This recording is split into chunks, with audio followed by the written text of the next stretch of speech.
Pemerintah Kota Pagar Alam bersama Kantor Wilayah Direktorat Jenderal Imigrasi Sumatera Selatan meninjau lokasi bangunan dan lahan yang akan dijadikan pelayanan unit kerja keimigrasian di Kota Pagar Alam yang berlokasi di Jalan Kolonel Nurdin Panji. Selain melihat kondisi bangunan, Wali Kota beserta rombongan juga melihat ruangan serta melihat luas lahan yang nantinya akan digunakan sebagai kantor pelayanan unit kerja imigrasi yang ada di Kota Pagar Alam. Dalam mengurus dokumen seperti pembuatan paspor baik untuk urusan ibadah haji dan umroh, serta keperluan lainnya, warga Pagar Alam biasanya mengurus ke Kabupaten Muara Enim. Dengan akan dibukanya layanan di Pagar Alam ini sangat membantu.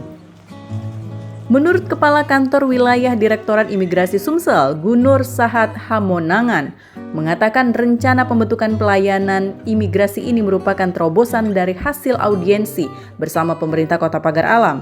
Dengan adanya hal ini diharapkan dapat mempermudah pelayanan terhadap masyarakat dalam mengurus dokumen keimigrasian bagi warga Kota Pagar Alam, Kabupaten Lahad, dan Kabupaten Empat Lawang. Kami diberikan tanah dan bangunan untuk dijadikan tempat pelayanan keimigrasian. Semoga dalam waktu dekat ini kami bisa melaksanakan kegiatan pelayanan di Pagar Alam. Ke depan, insya Allah kalau ini berjalan, kami juga rencananya ada target untuk dijadikan kantor imigrasi Pagar Alam. Kalau saya lihat potensi untuk Pagar Alam ini sangat besar ya ke depannya.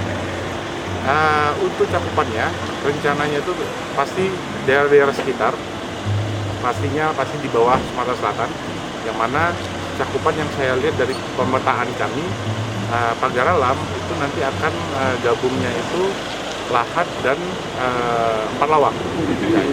Rencananya ke depan tiga wilayah kerjanya itu. Pelayanan unit kerja imigrasi di Pagar Alam ini rencananya akan dibuka pada awal Februari 2026. Apabila berjalan dengan baik akan direncanakan untuk ditargetkan menjadi kantor imigrasi Pagar Alam. Dari Kota Pagar Alam, Yudi Faifman, iNews melaporkan.